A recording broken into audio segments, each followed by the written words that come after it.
जय हिंद मेरे प्यारे बच्चों। ज्ञान पाठशाला स्टार चैनल पे आपका बहुत बहुत स्वागत है। मैं शैलेंद्र कुमार पाठक आज आपके लिए साइंस का क्रैश कोर्स लेकर के आ रहा हूँ। जैसा कि आपको पता है क्लास 10 का एग्ज़ामिनेशन प्रोग्राम आ चुका है और समय बहुत नज़दीक है, तो हम लोग एक क्रैश कोर्स का सेशन लेकर के आ रहे हैं जिसमें साइंस का वीडियो आज अपलोड होगा। तो इसमें आज हम लोग केमिस्ट्री के बारे में पढ़ेंगे। साइंस आपका 3 पार्ट में यहाँ पे डिवाइड है, केमिस्ट्री, फिजिक्स और बायोलॉजी। केमिस्ट्री से 26 नंबर के प्रश्न आते हैं, जिसमें सबसे पहला चैप्टर आज हम आप लोग के सामने डिस्कस करेंगे। और 10th का जो केमिस्ट्री है इसमें केमिकल रिएक्शन का बहुत महत्व है, रासायनिक अभिक्रिया। पूरा जितना फर्स्ट चैप्टर से लास्ट तक आप देखेंगे तो हर प्रत्येक चैप्टर में आपको रासायनिक अभिक्रिया दिखेगा और इससे जुड़े हुए लगभग 10 से 12 नंबर के प्रश्न एग्ज़ाम में आते हैं। तो आज हम लोग डिस्कस करेंगे रासायनिक अभिक्रिया।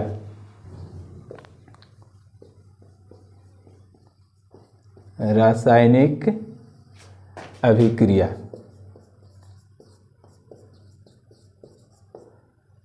इसको हम लोग कहते हैं केमिकल रिएक्शन। दोस्तों, रासायनिक अभिक्रिया है जितना भी आप अपने आसपास में परिवर्तन देखते हैं, रासायनिक परिवर्तन, सबके अंदर रासायनिक अभिक्रिया होता है। तो अगर इसको हम लोग परिभाषा के माध्यम से समझे, विज्ञान इसको कैसे परिभाषित करता है, तो कोई 2 या 2 से अधिक पदार्थ मिल करके नया गुण वाला पदार्थ बनाता है, तो इस प्रक्रिया को ही रासायनिक अभिक्रिया कहते हैं। जैसे मान लो आप कार्बन को ऑक्सीजन में जलाया आपने, तो मिला कार्बन डाइऑक्साइड, ये एक रासायनिक अभिक्रिया है। हाइड्रोजन और ऑक्सीजन ये दोनों मिला तो जल बना, इसको हम लोग संतुलित कर देते हैं। 2 यहाँ लगाना है, 2 यहाँ। ये रासायनिक अभिक्रिया है कि कार्बन का गुण अलग, ऑक्सीजन का गुण अलग, दोनों मिलकर के बनाया कार्बन डाइऑक्साइड, तो एक नया गुण वाला पदार्थ बनकर के तैयार हुआ। उसी तरह से हाइड्रोजन है, ऑक्सीजन है, दोनों आपस में मिला बनाया जल, इसका गुण बिल्कुल अलग है।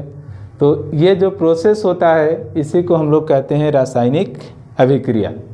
अब आपने देखा कि इसमें कार्बन और ऑक्सीजन तीर की बाईं ओर और कार्बन डाइऑक्साइड है तीर की दाईं ओर। तो इसमें 2 पार्ट में बांटा गया है। एक को कहते हैं हम लोग अभिकारक, हाँ ये है अभिकारक। अंग्रेजी में बात करें तो इसे बोला जाता है रिएक्टेंट। रिएक्टेंट होता क्या है कि जो पदार्थ रासायनिक अभिक्रिया में भाग लेगा, पार्टिसिपेट करेगा, इसमें कार्बन और ऑक्सीजन भाग ले रहा है, तो ये दोनों कार्बन और ऑक्सीजन हो गए हमारे रिएक्टेंट। फिर है एक पार्ट प्रतिफल,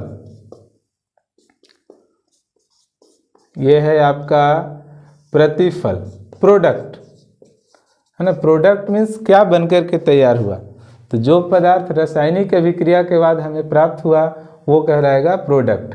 जैसे इसमें कार्बन डाइऑक्साइड आपका प्रोडक्ट है, तो रासायनिक अभिक्रिया में भाग लेने वाले पदार्थ को हम लोग कहेंगे अभिकारक, और जो बन करके तैयार हो रहा है दूसरी ओर ये कहलाएगा प्रतिफल। ये आपका रासायनिक अभिक्रिया है। और रासायनिक अभिक्रिया में अब कुछ बातें और आपको जाननी है कि जैसे हम लोगों ने कहा कि कार्बन को ऑक्सीजन में जलाने पर कार्बन डाइऑक्साइड प्राप्त हुआ, इसे हमने लिख दिया C+O2 CO2। ये जो फॉर्म बन के तैयार हुआ इसे कहा जाता है रासायनिक समीकरण। रासायनिक समीकरण, रासायनिक समीकरण। तो इस चैप्टर का ही आपका पहला जो है नाम है, NCERT हो चाहे बिहार बोर्ड का कोई बुक हो, रासायनिक अभिक्रिया एवं रासायनिक समीकरण, chemical reaction and chemical equation. अब रासायनिक समीकरण से आपका एग्ज़ाम में सवाल आता है, रासायनिक समीकरण क्या है। तो देखिए, रासायनिक समीकरण यहाँ लिखा हुआ है कि कार्बन को ऑक्सीजन में जलाने पर कार्बन डाइऑक्साइड बनता है, जबकि हमने इसे क्या लिख दिया कि कार्बन प्लस ऑक्सीजन CO2। ये रासायनिक समीकरण है।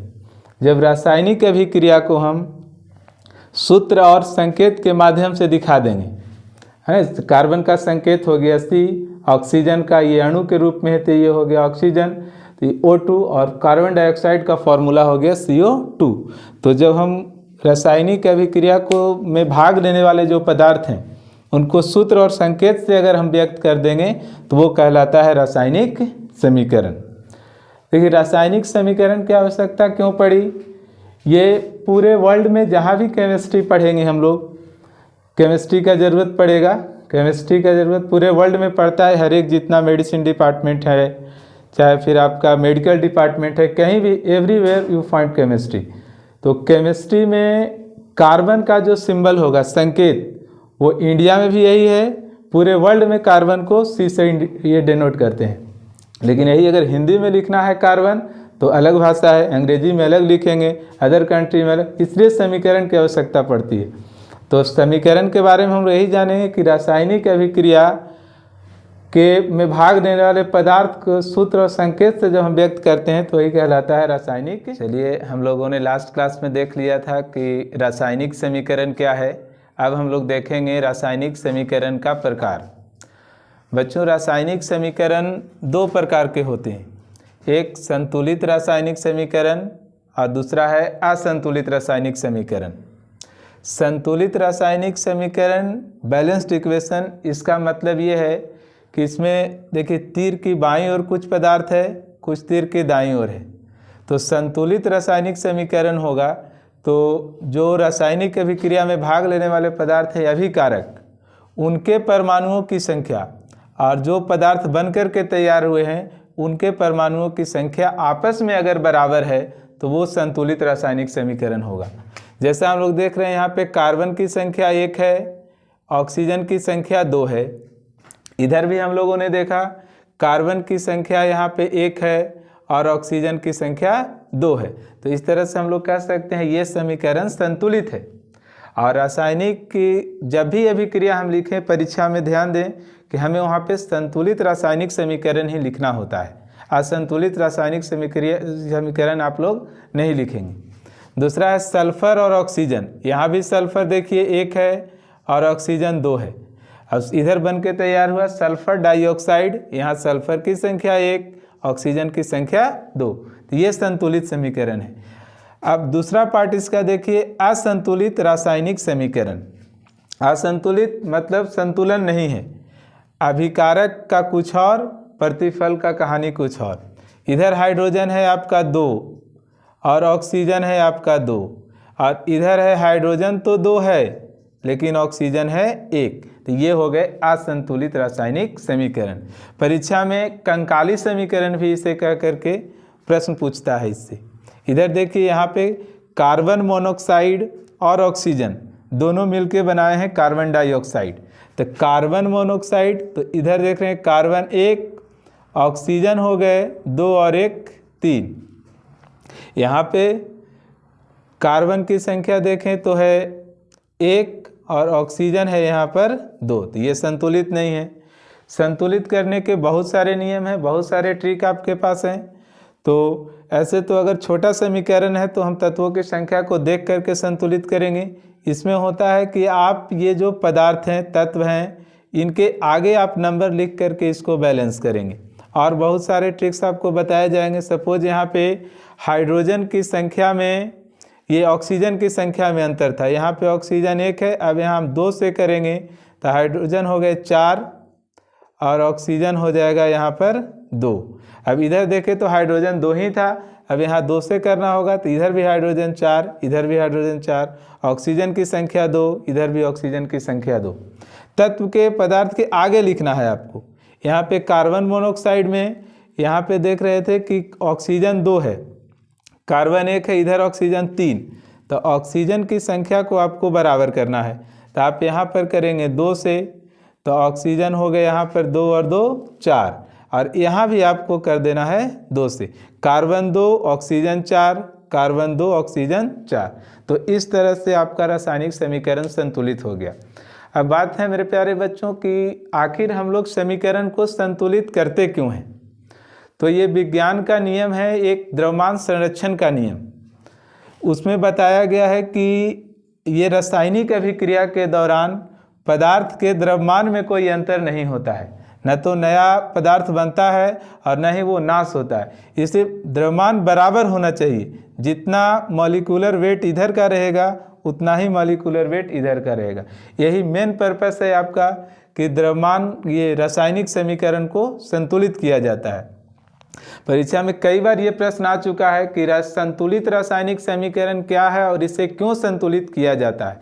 तो वहाँ पर भी हम लोग यही आंसर लिखेंगे कि रासायनिक समीकरण को संतुलित करने का मेन उद्देश्य यही है कि द्रव्यमान संरक्षण नियम के अनुसार वैज्ञानिकों ने कहा है कि रासायनिक समीकरण के जो अभिक्रिया होगा उसमें ये अभिकारक का द्रव्यमान और प्रतिफल का द्रव्यमान बराबर होना चाहिए। दोस्तों अब हम लोग देखेंगे रासायनिक अभिक्रिया का रासायनिक अभिक्रिया का प्रकार। रासायनिक अभिक्रिया का प्रकार से तात्पर्य आपका ये है कि हर एक जो रासायनिक अभिक्रिया होता है उसके कुछ अपने अलग अलग गुण हैं और वहाँ से आपको पहचानना है कि ये कौन सा रासायनिक अभिक्रिया है। तो रासायनिक अभिक्रिया का प्रकार में आपका पहला हम लोग पढ़ेंगे संयोजन अभिक्रिया, जिसे कहेंगे कॉम्बिनेशन रिएक्शन। संयोजन मीन्स जुड़ना। कोई चीज़ जब दो पदार्थ आपस में जुड़ करके 2 या 3 पदार्थ एक नया पदार्थ बनाता है तो हम लोग कहेंगे उसी को संयोजन अभिक्रिया। सपोज करो आपके पास कोई एक पदार्थ है A, दूसरा है B, दोनों अभिकारक हैं। ये इधर नया पदार्थ बन के तैयार हो गया AB। ये संयोजन, A और B आपस में जुड़ गए, बन गया AB, तो ये संयोजन अभिक्रिया। इसी तरह से कोई पदार्थ लेंगे हम लोग, जैसे कार्बन और ऑक्सीजन, ये दोनों आपस में मिलकर बनाया कार्बन डाइऑक्साइड।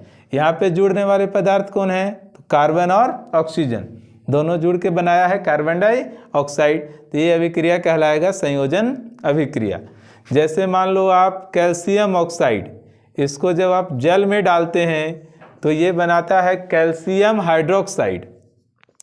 कैल्शियम हाइड्रोक्साइड ये बना, इसमें हीट रिलीज होता है, उष्मा बाहर निकलता है ना।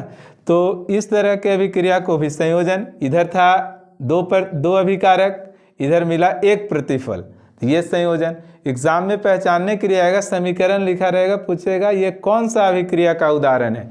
तो हम पहचानने का तरीका बता रहे हैं आपको। सबसे सरल तरीका है कि आप देखेंगे कि 2 या 3 अभिकारक है और प्रतिफल 1 है, तो ये हो जाएगा संयोजन अभिक्रिया। इसमें एक बात और सीखेंगे हम लोग कि देखिए, जिस अभिक्रिया के बाद जो प्रतिफल बन के तैयार होता है, अगर उसका तापमान अभिकारक से अधिक है ना, तो हीट समझो उसमें रिलीज हो रहा है। जिस बर्तन में आप इस अभिक्रिया को कराएंगे ना, तो वो पॉट आपका गर्म हो जाएगा। जैसे हम लोग घर में चूना करते समय चूना को डालते हैं पानी में, तो वो खोलने लगता है और पॉट पूरी तरह से गर्म हो जाएगा।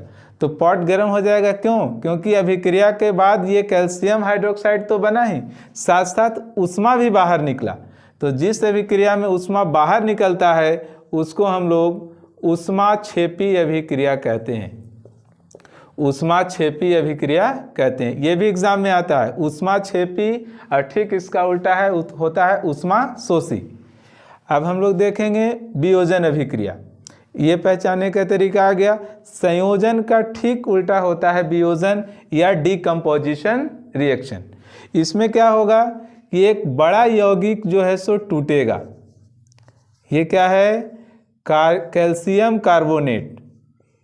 कैल्शियम कार्बोनेट ये बन रहा है कैल्शियम ऑक्साइड और कार्बन डाइऑक्साइड। एक बड़ा यौगिक हम लोग ऊष्मा दिए इसमें, ये टूट गया, टूट करके बना लिया कैल्शियम ऑक्साइड और कार्बन डाइऑक्साइड। देखिए ठीक उल्टा, इधर बड़ा यौगिक है, 2 मिल करके बना, इधर एक बड़ा यौगिक टूटा, 2 छोटे छोटे यौगिक मिला, तो ये हो गया वियोजन अभिक्रिया।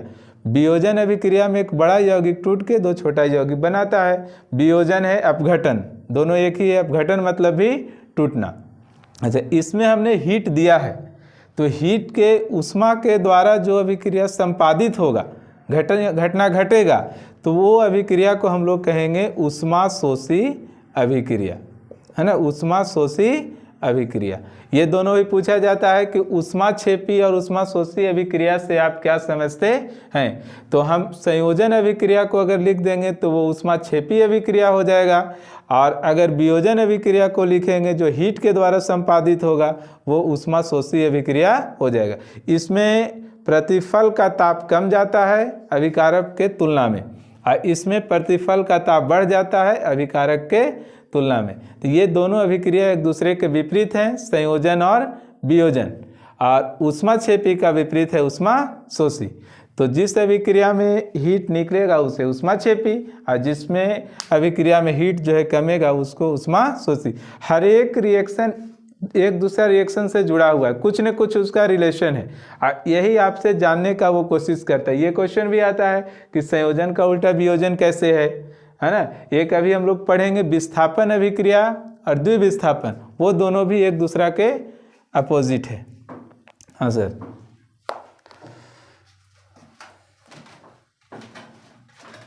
मेरे प्यारे बच्चों, अब हम लोग तीसरे अभिक्रिया की ओर बढ़ेंगे। रासायनिक अभिक्रिया के प्रकार में हम लोग का ये तीसरा अभिक्रिया है एकल विस्थापन अभिक्रिया, सिंगल डिस्प्लेसमेंट रिएक्शन। देखो इसमें होता क्या है कि एकल विस्थापन अभिक्रिया में हम लोग एक पढ़े हैं क्रियाशीलता श्रेणी कि कौन सा तत्व कितना क्रियाशील है। तो इसमें होगा कि अधिक क्रियाशील जब जो तत्व रहेगा कम क्रियाशील तत्व को यौगिक में से बाहर भेज देगा और उसका स्थान वो खुद ले लेगा, तो ये विस्थापित कर देता है, इसीलिए इसका नाम है एकल विस्थापन अभिक्रिया। जैसे आप यहाँ समझो कि कॉपर सल्फेट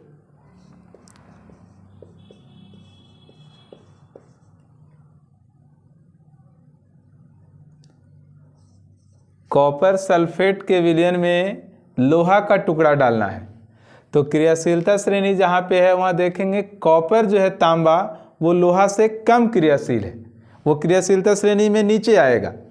क्रियाशीलता श्रेणी क्या है एक क्लास आपको बता दिया जाएगा तत्व के बारे में, वहाँ से आप देखेंगे। तो ऐसे भी देखा जाता है कि जो थोड़ा मजबूत व्यक्ति है वो कमज़ोर व्यक्ति को उसके प्लेस से बाहर कर देता है। तो उसी तरह से यहाँ भी है कि ये लोहा जो है सो तांबा के तुलना में अधिक क्रियाशील है, तो वो क्या करेगा कि यहाँ से खुद बना लेगा FeSO4 और कॉपर को कर देगा बाहर।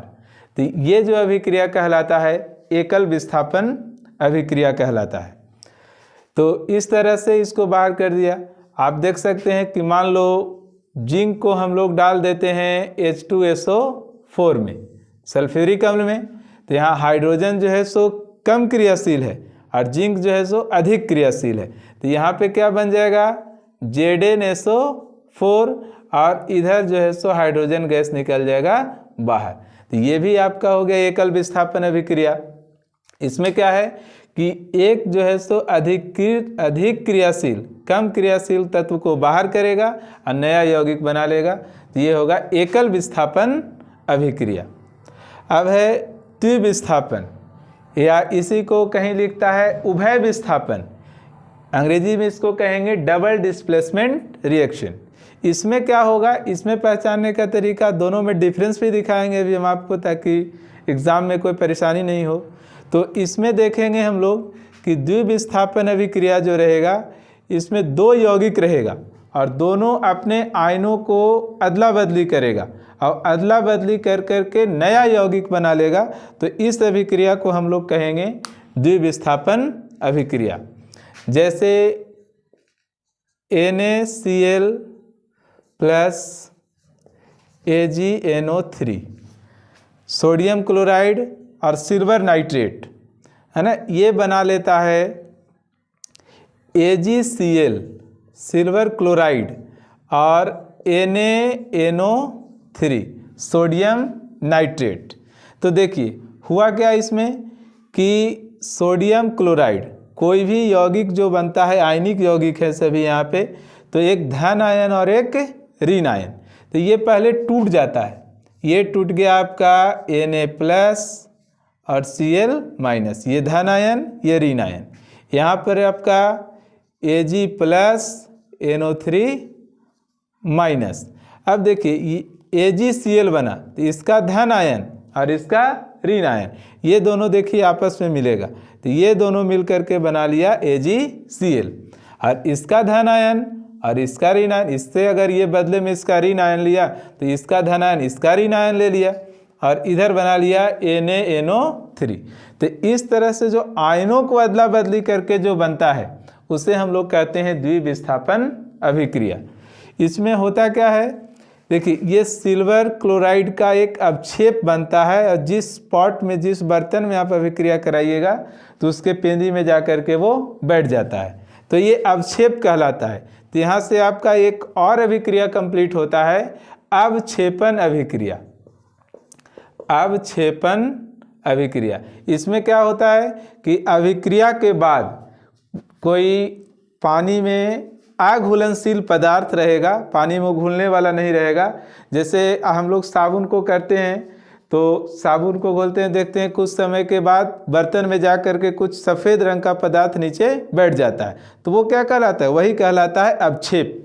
तो इसमें भी है कि जब ये अभिक्रिया कराइएगा ना तो ये सिल्वर क्लोराइड का दही जैसा अवक्षेप बर्तन के पेंदी में जा कर के बैठ जाएगा। तो ये दोनों अभिक्रिया का उदाहरण हम लोग इसको दे सकते हैं। ये तो द्विविस्थापन का है ही, साथ साथ ये अवक्षेपण अभिक्रिया का भी उदाहरण है।